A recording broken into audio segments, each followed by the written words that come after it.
चलिए बढ़ते आगे। हरियाणा चुनाव आयुक्त धनपत सिंह ने चुनाव के स्केड्यूल को लेकर हमारे संवाददाता से खास बातचीत की है।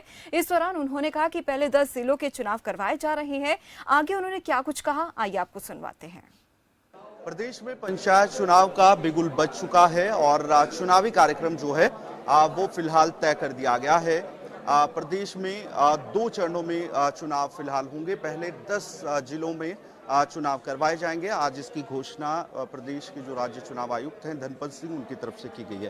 सर, चुनावी कार्यक्रम तय हो गया है। लंबे समय से इंतजार था पंचायत चुनाव। धन्यवाद। जैसा आप सभी को ज्ञात है कि हमने आज राज्य में 10 जिलों में पंचायती राज संस्थाओं के चुनाव की घोषणा कर दी है, जिसमें जिला परिषद के सदस्यों, पंचायत समिति के सदस्यों और ग्राम पंचायतों के पंच सरपंचों के चुनाव होने हैं।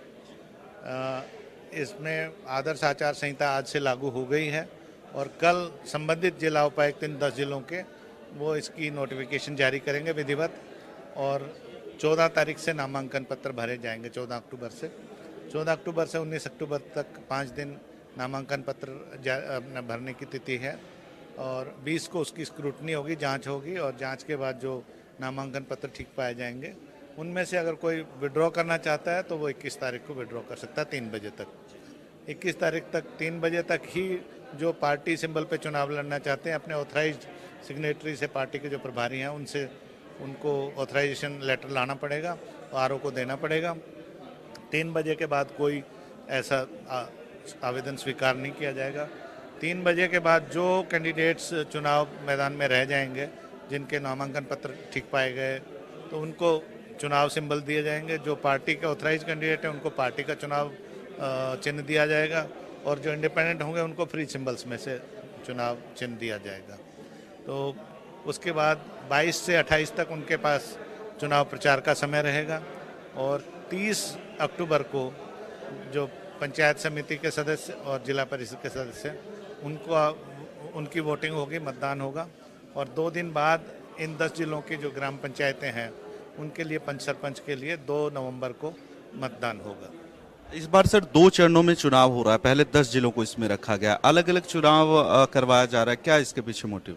देखिए, मेन तो यही आवश्यकता होती है कि चुनाव निष्पक्ष रूप से हो, निर्भीक रूप से हो, कोई गुंडागर्दी या कोई अशांति का माहौल ना हो। उसके लिए समुचित पुलिस का प्रबंधन आवश्यक है। तो जो डीजीपी साहब हैं उनका ये कहना था कि 15,000 बूथों के लिए एक साथ 50-55,000 पुलिसकर्मी उपलब्ध करवाना संभव नहीं होगा, क्योंकि जो जनरल पुलिसिंग है वो भी जारी रखनी है। उसके अलावा बीच में त्यौहार भी हैं, फिर एक राष्ट्रीय सम्मेलन हो रहा है सभी गृह मंत्रियों का। तो इन सब चीज़ों को ध्यान में रखते हुए ये चरणबद्ध हमने रखा गया है।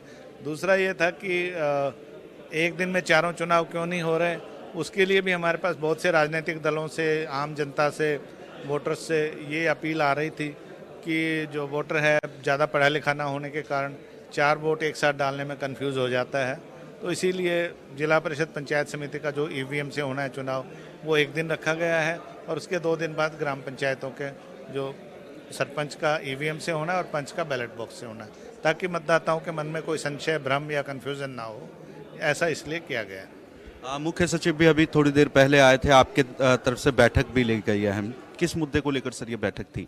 नहीं, ये एक सामान्य प्रक्रिया है कि चुनाव से पहले, क्योंकि चुनाव आयोग जो है अपने आप में बिना राज्य सरकार के सहयोग के सारा कार्य नहीं कर सकता। तो हमें स्टेट एडमिनिस्ट्रेशन और डिस्ट्रिक्ट एडमिनिस्ट्रेशन के सहयोग की आवश्यकता होती है चुनाव ठीक ढंग से कराने के लिए। सारा इंफ्रास्ट्रक्चर, पैराफर्नेलिया तो स्टेट गवर्नमेंट के पास ही होता है। तो मैंने आज मुख्य सचिव और सभी संबंधित प्रशासनिक सचिवों से बैठक की है और उनसे चुनाव में सहयोग की अपील की है। जैसे जो एजुकेशन के जो सेक्रेटरी हैं, तो आमतौर पे जो पोलिंग बूथ हैं वो स्कूलों में, और जो शिक्षण संस्थाएं, कॉलेज है, पॉलिटेक्निक, ITI है, उनमें होते हैं। तो वहाँ पे समुचित पानी की व्यवस्था हो, साफ़ सफाई की व्यवस्था हो, पोलिंग वाले दिन बिजली ना जाए, रैंप वगैरह की व्यवस्था हो। तो इसी तरह से जो पब्लिक हेल्थ इंजीनियरिंग डिपार्टमेंट के हैं, बिजली विभाग के लोग हैं, एक्साइज एंड टैक्सेशन विभाग के लोग हैं, गृह विभाग और DGP हैं, तो सभी संबंधित अधिकारी उसमें मौजूद थे। स्वास्थ्य सचिव भी मौजूद थी, ताकि चुनाव को हम निष्पक्ष रूप से करवा सकें। धन्यवाद।